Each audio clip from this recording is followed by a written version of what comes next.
This podcast is sponsored by Cisco. Cisco is creating smart building solutions to help both humans and nature thrive. It's part of their commitment to achieve net zero emissions by 2040. Cisco, the bridge to possible. Learn more at cisco.com/go/bridge to possible. Good evening. There's breaking news tonight in the investigation of the worst attack on democracy by Americans since the Civil War. The news may turn out to be so significant that if things hadn't gone the way they just did, the House Select Committee on January 6 might just as well have closed up shop. For a month and a half, former senior Trump advisor Steve Bannon had been openly defying the will of Congress, first a committee subpoena and then a House contempt citation, setting the tone for other acolytes of the former president to do likewise. Well, today, a federal grand jury said enough, indicting Bannon on 2 counts and finally giving the Select Committee a measure of clout against those who would thumb their nose at them. Former White House Chief of Staff Mark Meadows, for one, earlier today he defied an ultimatum to appear. Later today, after Bannon's indictment, the committee threatened him with the same. It would be tempting to say this may now be a different ball game, but of course it's not a game at all. As a reminder, there was new audio that came to light today of the former president. He's talking to ABC's Jonathan Karl, defending the Capitol mob who chanted, "Hang Mike Pence." Here's the former president talking about his vice president, who, as a reminder, was rushed by the Secret Service out of the House chamber when the mob attacked. Were you worried about him during that siege? Were you worried about his safety? No, I thought he was well protected, and I had heard that he was in good shape. Mm-hmm. No, because I had heard he was in very good shape. But no, you heard those chants. That was terrible. I mean, those, he could have. Well, the people were very angry. They were saying, "Hang Mike Pence." Because it's common sense, John. It's common sense that you're supposed to protect. How can you, if you know a vote is fraudulent, right? Yeah. How can you pass on a fraudulent vote to Congress? They were angry. Common sense. This from the guy who once cowered in the White House bunker rather than face protesters. We start things off with CNN senior legal affairs correspondent Paula Reed, who joins us now with more on the Bannon indictment. So what does this indictment entail, and how critical is it for the committee? Incredibly important for the committee, Anderson, that this federal grand jury has returned a 2-count indictment against Bannon, 1 count for refusing to appear and the other for refusing to produce documents. Now, Bannon is 67 years old, and each of these counts carries a minimum of 1 month in jail up to a maximum of 1 year. Now, sources tell CNN that Bannon is expected to self-surrender on Monday and appear in court that afternoon. But this indictment is so critical because so far the committee has not been able to secure meaningful cooperation from the Trump associates they have subpoenaed. And I know in speaking with sources that some prospective witnesses who have been stonewalling, they were watching this case very closely to see if Bannon faced any consequence for his defiance. Now, look, this indictment doesn't mean that suddenly all of these witnesses are going to fully cooperate with the committee. They still have the option to negotiate more narrow interviews or to show up and potentially plead the fifth, questions they don't want to answer. But many of these witnesses, they just don't have the resources to defend themselves in a federal criminal process. So it is likely that they will be more engaging with the committee. But full cooperation is far from a guarantee for any of these folks. I understand there's some new reporting into the kind of the backstory of how the Department of Justice came to their decision to indict. That's right. Attorney General Merrick Garland has been under enormous political pressure to bring charges. Even President Biden weighed in favor of prosecution. Now, our colleague Evan Perez reports that the Justice Department really didn't see this as such a simple, clear-cut matter, but the decision was made by career prosecutors and supported by the Attorney General. But Anderson, cases like this, they are rare, the last one dating back to the Reagan administration. And historically, the Justice Department's Office of Legal Counsel has supported and defended current and former administration officials from congressional subpoenas when the president asserted privilege. But here, we have a really unique circumstance because you have a former president asserting privilege, but the current president declining to assert privilege. And we've seen the Biden administration repeatedly note that this is an extraordinary circumstance and not what privilege was meant to protect. And so far, one federal judge agreed. But we know this question is currently on appeal. There's ongoing litigation between former President Trump and the committee, and the D.C. Court of Appeals will hear oral arguments on this very question on November 30th. All right, Paula, stay with us. I want to bring in our senior CNN political analyst, author and Watergate legend, Carl Bernstein, also his Watergate counterpart, former Nixon White House counsel and CNN contributor John Dean. Carl, in the overall scheme of this investigation, how big a deal is this? It's a very big deal. First, because the Attorney General of the United States has decided to go forth with these prosecutions. And there was grave doubt about whether he would do that or not.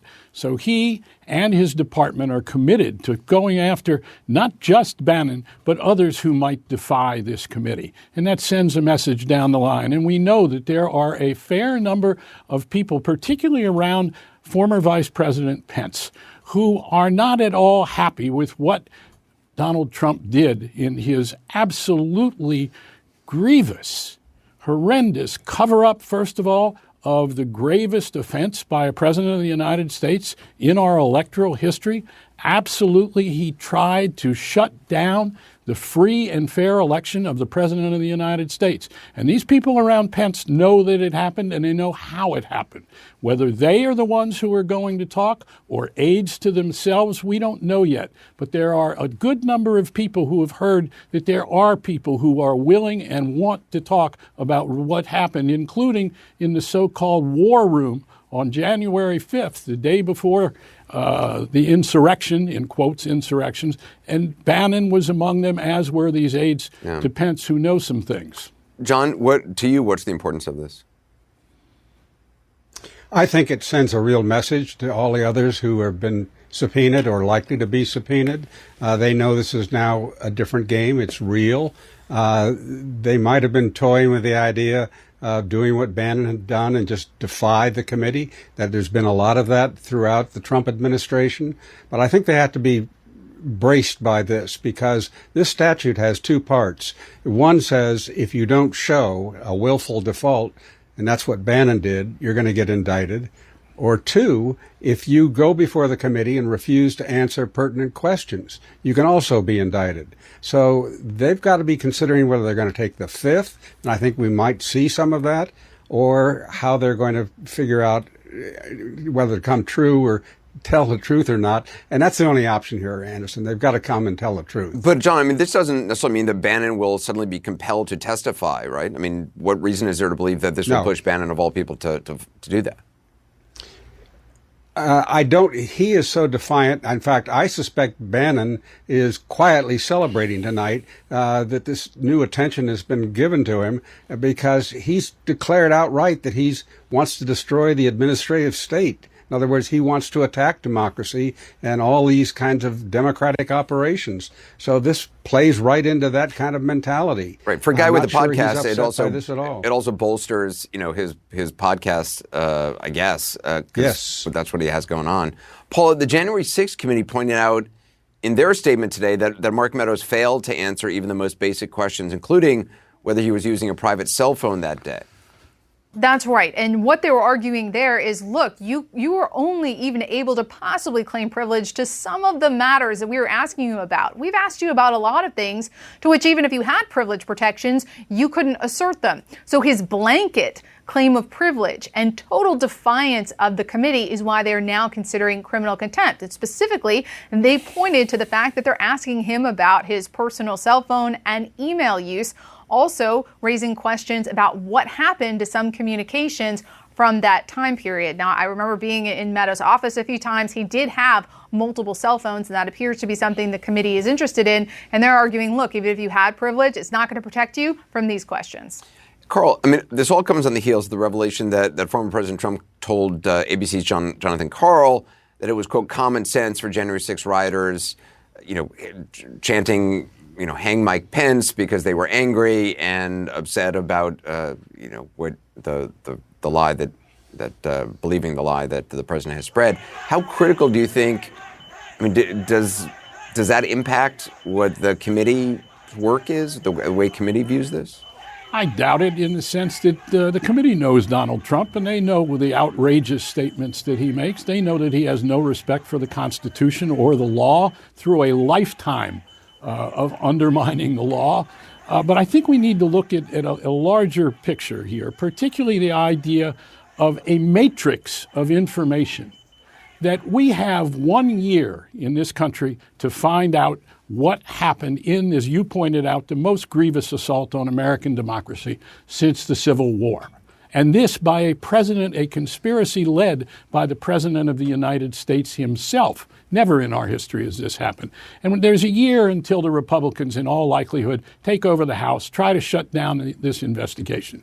But there is a year in which we in the press, the committee, and it ought to be the business of the nation, above all else in domestic considerations, to find out what happened. It is essential for our future in this country, and we have the means to do it. If we in the media, particularly reporters, and some of these people in Congress, there is a lot of information that I'm hearing, among others. Other reporters are hearing what happened, and there are Republicans who know what happened, including not just these principals, but what are called satellite witnesses. They're aides to the principal aides to Trump and to Pence. Yeah. We've got a year to do it, and it's what we need to do. John, I mean, the idea that there's only a year to do this, it's not as if, the deadline is because there's concern that the Republicans, if they take the House, will shut this investigation down. It's just kind of, when you step back from this, it's kind of nuts that this assault on American democracy, the clock is ticking on it because one of two of the major parties in America, the only parties in America, want to shut it down. It's exactly right. They want to pretend it didn't even happen. They call it a tourist visiting the Capitol that day. There's a deep denial going on for those who are pushing these lines. But I think that Carl is right. We have a time frame here, and I think the committee is racing against that because everyone knows Donald's modus operandi is to stall, stall, stall. He's done it all of his life. All of his proceedings are not dissimilar, both as a businessman and then as president. So that's what the committee is confronting. I think they'll get to the end of this before the year. John Dean, Carl Bernstein, Paula Reed, appreciate it. Thank you. Next, more on Steve Bannon, how he sees his role and the threat some believe his vision poses for a functioning democracy. We'll talk to perhaps the foremost reporter on Bannon and his movement, Josh Green. Later, new developments in the Kyle Rittenhouse trial as the judge prepares to rule on letting the jury consider lesser charges, and the governor puts the National Guard on standby. Carvana is the easy, no-hassle way to buy your next car. Their shopping experience is 100% online, so you can shop from anywhere. And with thousands of cars to choose from and customized financing, you can find the right car for the right price. Got questions? Carvana has friendly and knowledgeable customer advocates to help you every step of the way. And best of all, you can get your car delivered to your doorstep as soon as next day. So what are you waiting for? Buy your next car 100% online with Carvana. Sustainability is essential to powering an inclusive future for all. That's why Cisco is committed to achieving net zero emissions by 2040. With smart building solutions, Cisco is creating workplace efficiencies and decreasing environmental impact, helping create smarter buildings and a stronger planet. Between meeting human needs and a sustainable future, there's a bridge. Cisco, the bridge to possible. Learn more at cisco.com/go/bridge to possible. When Steve Bannon surrenders to authorities on Monday, it'll be his second time facing federal charges. The last time, last year, he was plucked off a Chinese billionaire's yacht on allegations he defrauded hundreds of thousands of donors out of money they thought was going to fund the border wall. Former president didn't seem to mind. Bannon was charged with fleecing his loyal followers out of money and pardoned Bannon in his final hours in office. More now on the man who seemingly has never been far from the former president, who always relishes a fight. CNN's Tom Foreman has this. He is not ready to speak to Congress about the violence of January 6th, but Steve Bannon is talking plenty on his daily podcast, whipping his followers into a frenzy. Elections have consequences. Stolen elections have catastrophic consequences, and that's what we're seeing in this country right now. And we need your blood to boil. We need to be in a situation you're not going to back down, okay? He's done it all along. He appeared to confirm reports that just days before the insurrection, he was on the phone with Donald Trump discussing how to kill the Biden presidency in the crib. 42% of the American people, 42% of the American people think that Biden did not win the presidency legitimately. We told you from the very beginning, just expose it, never back down, never give up, and this thing will implode. Promoting the big lie of election fraud fits Bannon's long-standing affection for radical right-wing theories and his apparent appetite for conflict. If you think they're going to give you your country back without a fight, you are sadly mistaken. Take his fascination with the book The Fourth Turning, which argues every 80 years or so, cataclysmic upheavals are necessary to political and social realignment. Turnings are like the seasons. Every turning is necessary. Bannon was so taken with the idea, he made a movie about it, savaging liberals, blasting traditional government, and, as one film critic put it, pushing a clear message. Bring on the apocalypse. There's an almost fetishistic desire to see everything blow up. It's almost like he's inviting a cleansing fire to just raise the edifice, raise the institutions. I think it's that dramatic. Steve Bannon is over here. Steve Bannon. Bannon's turns in the spotlight have not always thrilled his most famous boss, who was reportedly annoyed when Bannon showed up on the cover of Time, which Trump clearly craves. He was pushed out of Trump's immediate orbit, but never far away. I would love to know what advice you would give to Donald Trump if he didn't leave even after he lost. Because I saw Hillary Clinton. You're obsessed with this. I am obsessed You're with this. obsessed with it. Wait Why a do you second. think he's not going to leave? Wait a second. Just because I know he's having the time of his life. Because he's an insane narcissist? And since the uprising, Bannon has been firmly in the losing candidate's corner, trotting out guests to insist the riot was the work of Antifa and undercover federal agents. 226 Antifa members were tasked with making that, what should have been a peaceful protest, a riot. And insisting prosecutors are dead wrong to say these are Trump's and his people. Either they're totally incompetent or they're lying to you, right? They're either totally incompetent or they're lying to you. They're either totally incompetent or they're lying to you. Pick them. There are no facts to back that up, but listen to Bannon's podcasts, watch his interviews, and you will see that he has very little use for facts unless they back this notion that America as we know it must end so America as he would have it can begin. Anderson? Tom, appreciate it. Tom Foreman. Joining us now, Josh Green, national correspondent for Bloomberg Business Week and author of Devil's Bargain, Steve Bannon, Donald Trump, the storming of the presidency. Josh, what does Steve Bannon get from this? Obviously, he gets, publicity and he gets attention and gets to portray himself, I guess, as a leader of something. Is that the end game here?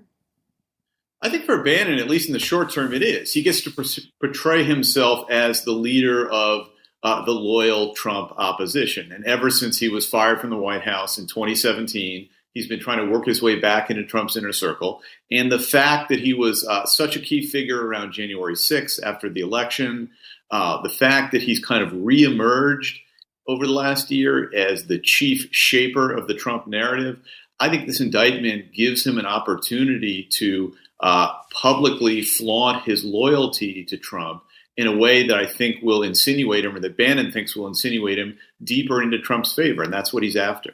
You wrote a piece for Bloomberg Business Week tonight. You say this indictment is the fight that both sides want.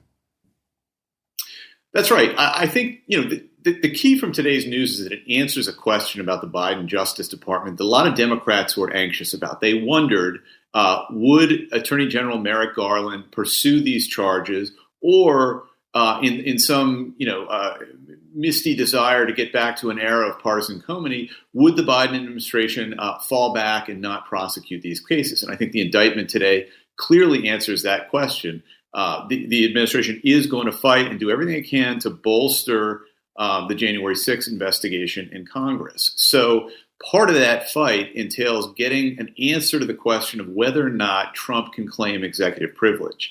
He's doing that in his efforts to try and prevent records from being released to the committee, and Bannon's refusal to subpoena in this case, in the fight that he's going to have over his indictment, is about whether or not he can claim executive privilege. So I think the big news today is that fight is now going to proceed on two parallel legal tracks, Trump's and Bannon. Does he now have to turn over documents? Or, he can't be forced to testify, I guess. No, and I think part of what Bannon is betting on is that he can essentially run out the clock. And that's going to happen in two ways. Number one, he and the people around him don't believe that Democrats are going to maintain control of the House of Representatives after next November's election. And that if Republicans take over, or when Republicans take over, they're going to shut down this investigation. On the legal track, I think that he thinks it's very much an open question and won't be decided for a long, long time whether or not Trump can claim executive privilege. And I know people around Bannon think that this may go as far as the Supreme Court. So I think in the short term, he's not going to be compelled to do anything. And what he can do instead is make a big public display of refusing the subpoena, bring more attention to himself, and again, bring all the attention to his podcast, to his admirers in Trump's inner circle, and first and foremost, Trump himself, to see what he's doing and see that somebody is, quote unquote, fighting back, even if the legal basis for a lot of what Bannon is claiming, I think most lawyers think is fairly specious. It's really interesting, though, because no matter how sleazy somebody is or betrays Donald Trump in the former president's, in his mind, he takes them back as if they continue to be slavishly loyal to him, or at least absolutely kowtow. Absolutely. And one of the things I think that we should look at, sort of the antithesis of this, is Mike Pence. Mike Pence actually did stand up on January 6th and do the right thing, and he has been ostracized, criticized, was almost assaulted on January 6th, and has been completely written off by Donald Trump for failing to show loyalty, regardless of the circumstances. I think part of what Bannon is doing in refusing to testify and kind of courting this indictment is showing that, no, above all else, I'm loyal to Donald Trump, whether or not that's the right thing to do. I'm going to do that because that's what Trump wants me to do, and that's what's going to enhance my power most in the MAGA world, and that's what Bannon cares about. Josh Green, I appreciate it. Thank you. Coming up next, bracing for the verdict, Wisconsin's governor puts the National Guard on standby as the judge considers including lesser charges against Kyle Rittenhouse. We'll talk about that, explain it ahead. A lot happening today in and around the Kyle Rittenhouse trial as it builds to a close next week. Judge Bruce Schrader meeting with attorneys on jury instructions and getting the defendants okay on permitting jurors to decide on lesser charges. Can expect a decision tomorrow from him on that. Also, as if to underscore the tension surrounding a verdict, Wisconsin Governor Tony Evers today putting 500 National Guard troops on to standby outside Kenosha to be deployed if called on by local law enforcement. Joining us now with more, CNN's Kyung La, who is in Kenosha for us tonight. So, Kyung, if the judge allows the jury to consider lesser charges, how does that possibly impact the chances for Rittenhouse? Well, here's how the judge explained it to Kyle Rittenhouse, and he explained this without the jury being there because the instructions don't start until Monday. But basically, he said that it will decrease his chances of a second trial, but increase his chances of a conviction. Now, why would it increase his chances? Because the jury then, instead of having just simply a not guilty or guilty of a serious charge, they'll have this third option of being guilty of a lesser charge. That's what the judge is going to be informing the lawyers this weekend about his decision. And again, Anderson, the closing arguments start on Monday. And I understand that so Kenosha is preparing for a possible verdict next week. Absolutely. With the closing arguments on Monday, what we're seeing are the preparations, the real world preparations of what the impact of this verdict could be. There are going to be, according to Wisconsin's governor, 500 guardsmen that are going to station outside of Kenosha. They're not going to be utilized unless local law enforcement requests it. But Anderson, this is a national flashpoint. This is a collision of the courts with what's happening in politics in this country. And so this city is preparing. I appreciate it. Thank you. Joining us now, CNN legal analyst Paul Callan, who's experience on both the criminal defense and prosecution sides, also Harvard Law School senior lecturer and former federal judge Nancy Gertner. Judge Gertner, what do you make of the jury possibly considering lesser charges? What could that mean? Well, I mean, it could enhance the possibility of a conviction because the jury may feel that the higher charge is unlikely and they don't want to acquit, and so you give them a third option. A third option, I might add, the more serious charges are life charges, life imprisonment charges. If he's found guilty of the lesser charges, it would be a term of years, and this judge would be the sentencer. And from what we have seen, not a particularly harsh sentencer when it comes to Rittenhouse, but that's a prediction. Paul, what would the lesser charges possibly be? Well, you have charges now, which are, there are several first-degree charges, first-degree reckless homicide, first-degree intentional homicide. Those can be knocked down one notch to second-degree or lower, depending upon what the judge decides to do, and that would carry a lesser sentence. And a lot of times, Anderson, the jury gets into a heated discussion about whether he's guilty or not guilty of intentional conduct, and they compromise on a lesser charge when they have one available. If they don't have one available, it's either guilty of one of the higher charges or not guilty. So it gives the jurors more options to consider during jury deliberation. Judge Gertner, we've sort of discussed this before, but one of the things that confuses me about this situation is, I mean, if you go to some place you have no business being and with a weapon and you're putting yourself into a situation, which is probably just not a wise idea for this young man to have done, and you end up killing somebody, you say in self-defense, is the fact that you have put yourself in this situation, brought a weapon there, does that matter, or is it all that matters what the person feels in the moment that they are feeling threatened? No, the judge is going to give a provocation instruction, which means the way it works is a person who engages in unlawful conduct likely to provoke and does provoke cannot claim self-defense. There's an exception to that, which is if the attack you've provoked reasonably puts you in imminent danger of harm or death. So the fact that the judge is going to give a provocation instruction certainly makes the bar higher for the defense because they have to prove more. They don't have to prove anything, but that is to say they clearly have to deal with a different kind of instruction. If you provoke, you actually can't claim self-defense unless the attack that you provoked puts your own life in danger. And so that's an instruction I think is an instruction the judge has to give.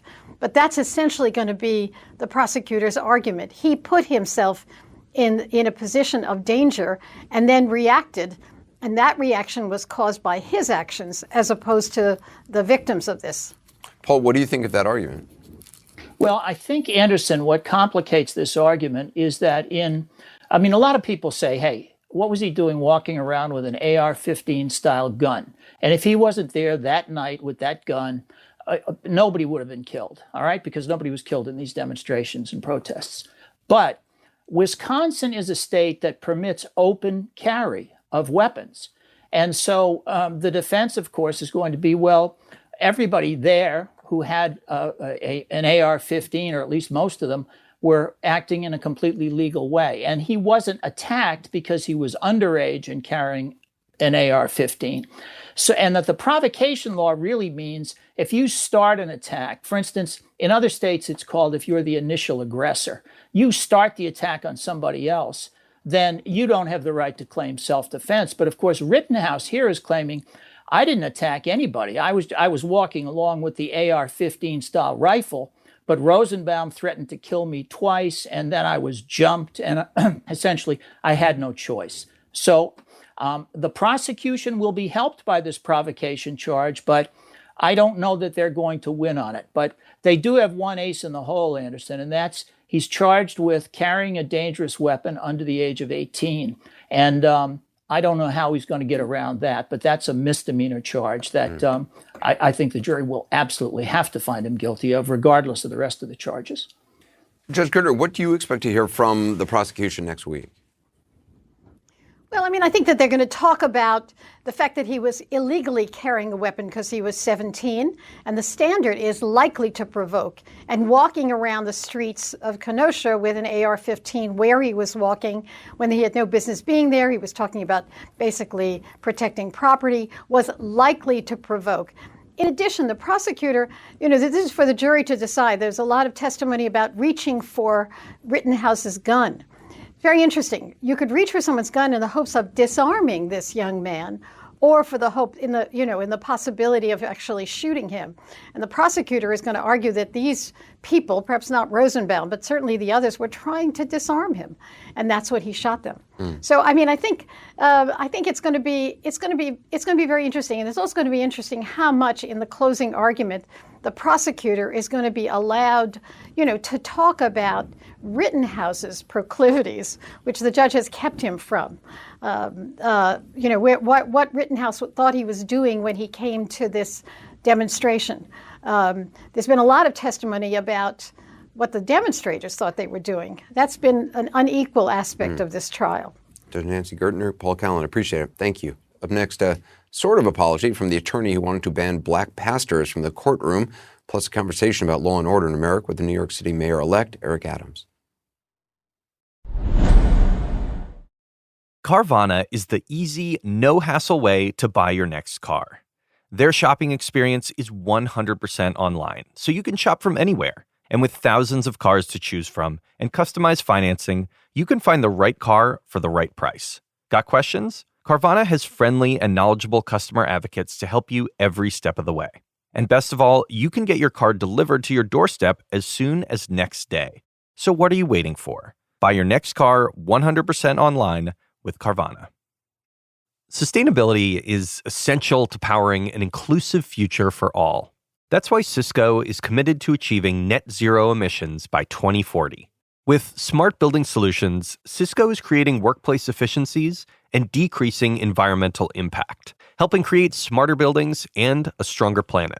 Between meeting human needs and a sustainable future, there's a bridge. Cisco, the bridge to possible. Learn more at cisco.com/go/bridge to possible. A defense attorney for one of the white men on trial for the killing of black jogger Ahmaud Arbery sort of apologized to anyone who may have, quote, inadvertently been offended, unquote, after he said yesterday, quote, we don't want any more black pastors coming in here. Those comments were made after the Reverend Al Sharpton attended the proceedings sitting with Arbery's family. That trial in Brunswick, Georgia, and the Kyle Rittenhouse trial in Kenosha, Wisconsin are extreme examples, perhaps, of the potential danger of people taking the law into their own hands.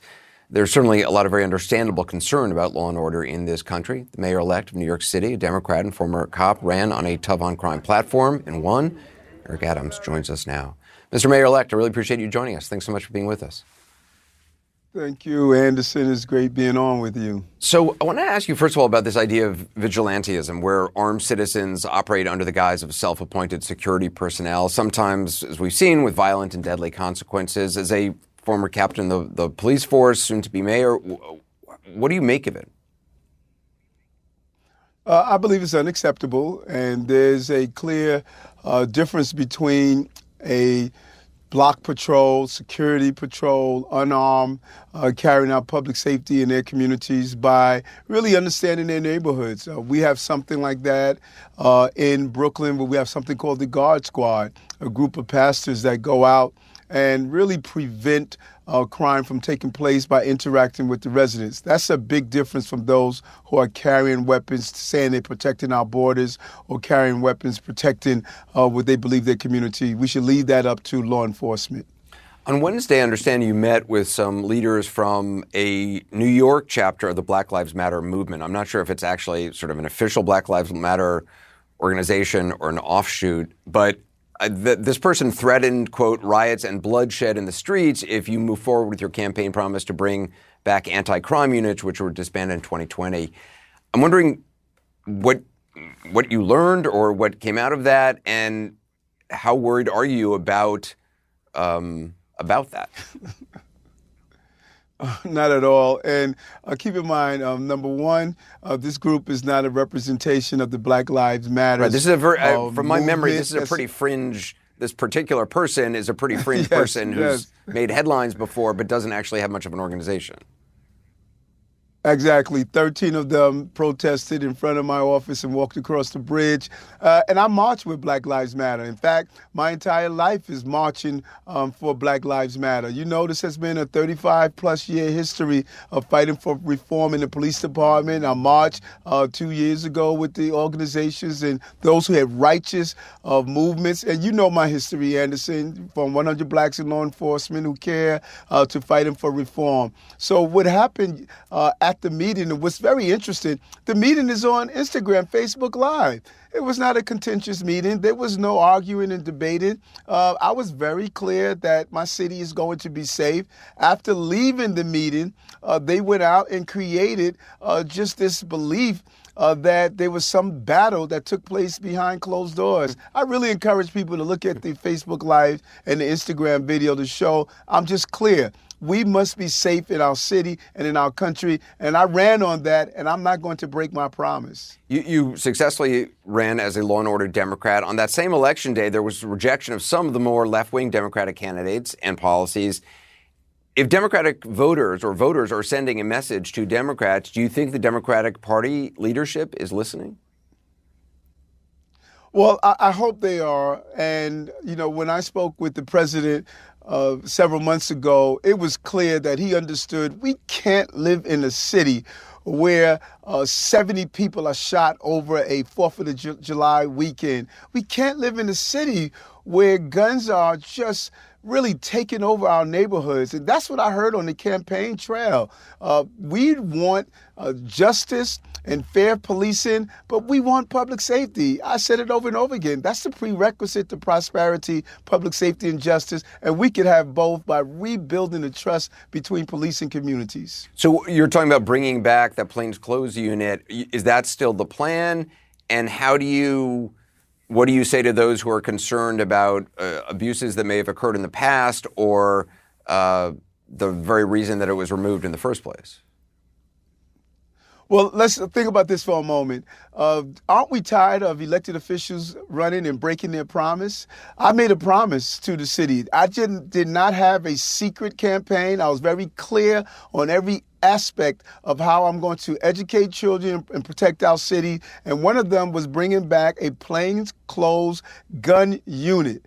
This is totally different from the anti-crime unit or the street crime units that killed Amadou Diallo. This is a totally different concept. Policing is predictable. Those are the blue and white vehicles, the marked vehicles, and then you have to be unpredictable. And those are the plainclothes officers, well-trained, video cameras. They're going to keep them on and dealing with conflicts and knowing how to communicate. But precision policing, going after gangs and guns. Right now, the bad guys are saying we no longer have to worry about our narcotics unit. We no longer have narcotic officers out there finding narcotic dealers. We no longer have to worry about gang problems in the city. That's how they feel. And I'm not going to allow my city to continue to see the violence that we have experienced, both perceived and actual, because perception of fear is just as real as fear itself.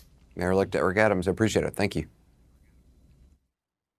Up next, new emails and documents released by a congressional committee investigating the former administration's handling of the COVID pandemic, which show the extent to which top officials interfered in the CDC's efforts to warn Americans about the dangers ahead. The House Select Subcommittee investigating the coronavirus crisis released new evidence showing how CDC officials were pressured by the former administration to alter scientific guidance and in some cases prevented the communicating directly with the public. One example, a former CDC official said she was told the then president was, quote, angered by a February 2020 briefing during which she warned the public about the dangers of coronavirus. Other CDC officials described how requests to hold briefings about mask guidance in pediatric COVID-19 cases and deaths were denied. CNN congressional correspondent Lauren Fox joins us now from Capitol Hill. So I understand CDC officials say they felt muzzled. What did they tell the committee about that? Well, in a series of transcribed interviews that were released today, we're getting a better image of exactly what was going on behind the scenes as the COVID pandemic was raging across the country. And one of the clearest depictions that we got was CDC officials were desperate to communicate directly with the American public. And one of the ways they wanted to do this was through these telebriefings that were part of what the committee or what these officials were used to doing in terms of a massive pandemic going on across the country. They wanted to do these briefings on the spread of coronavirus among children. They wanted to do them on masking. And what would happen is they would basically run them up the flagpole and hear nothing. Crickets, essentially.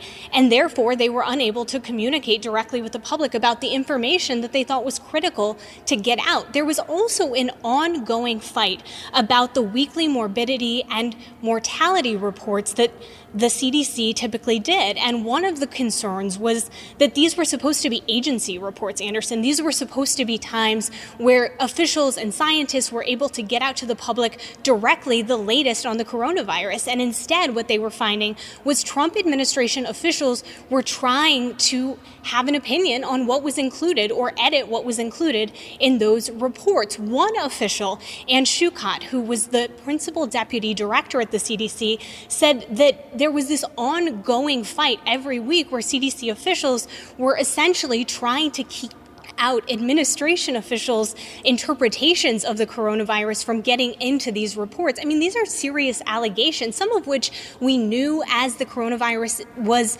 unfolding across the country, but some of which were really illustrated by these transcripts that we got, Anderson. Yeah, I mean, it's politicizing science and actual factual scientific information in the midst of a pandemic. It's shocking. I don't even know it's shocking. It still should be, but it's perhaps not.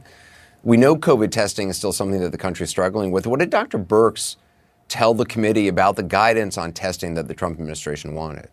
Well, there was kind of this ongoing feud that Birx described in her testimony with the committee, where the Trump administration officials largely wanted to reduce testing, in part because the more people you had tested, in their view, the more coronavirus cases or positive cases were coming out. And Birx was arguing that this all came to a head in August, where the CDC guidance on testing changed, where if you were a person who was exposed to someone who you knew was positive for COVID, you weren't supposed to get tested, or you weren't given guidance to get tested unless you were symptomatic. Birx said that was ridiculous. And in her view, she really thought that that may have led to an increase of cases or a surge of cases into the fall. I mean, these are very serious allegations, Anderson. Yeah, I mean, people died. Lauren Fox, thank you. Appreciate it. Up next, why former NFL coach John Gruden, who resigned after reports he used homophobic, racist, and misogynistic language in emails, is now suing the league and league president Roger Goodell. Former Raiders football coach John Gruden is suing the NFL and Commissioner Roger Goodell. The lawsuit accuses them of leaking Gruden's private emails to carry out a, quote, Soviet-style character assassination. You likely recall last month Gruden resigned after reports emerged of him using homophobic, racist, and misogynistic language in emails while he worked as an ESPN analyst. Those emails were discovered as part of an investigation into workplace misconduct at the Washington football team. Gruden's lawyers allege the league and Goodell held on to the emails and leaked them during the Raiders season to destroy the coach's career. Gruden's attorney also questions why the emails were the only ones made public of the NFL's investigation. The NFL denies the allegation, says it'll vigorously defend the claims. That's it for us. News continues. Let's hand it over to Chris for Cuomo Primetime. Chris? This podcast is sponsored by Cisco. Cisco is creating smart building solutions to help both humans and nature thrive. It's part of their commitment to achieve net zero emissions by 2040. Cisco, the bridge to possible. Learn more at cisco.com/go/bridge to possible.